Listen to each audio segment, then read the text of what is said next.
Good morning, Outdoor Artist, with the final installment and update on the water feature filter build that was underway earlier this year.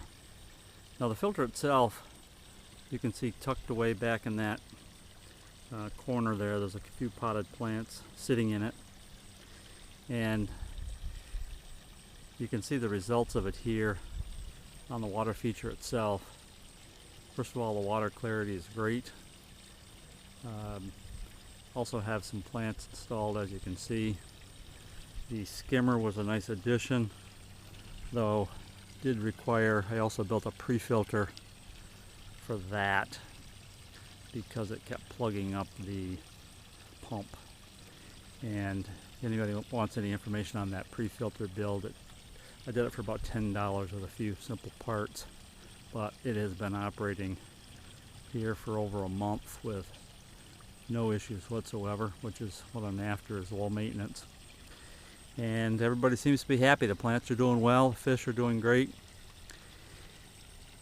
And I should also add, I put up this sun cover last year and did it again this year, just because this time of year the pond will just get too much sun and begin to grow green algae, which I don't care for, and have seen zero incidents of that this year.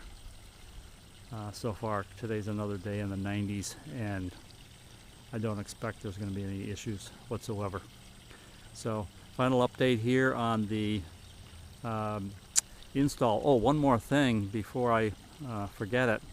In the back, you'll see some, almost looks like a corrugated pipe coming in.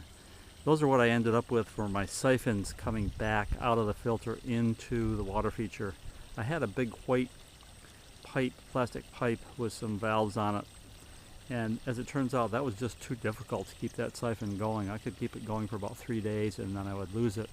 And then on further research I learned from a couple sources that said it's much better to have a lot of small siphons than one big siphon in terms of keeping them going. So I went to that approach and haven't had a single problem since. So my recommendation to you, if you're thinking about something like this, is to go many small versus one big.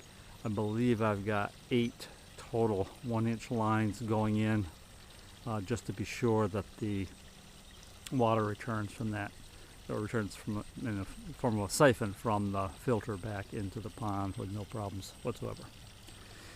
So this is the Outdoor Artist and the final update on the filter build here at the water feature, and I'm signing out.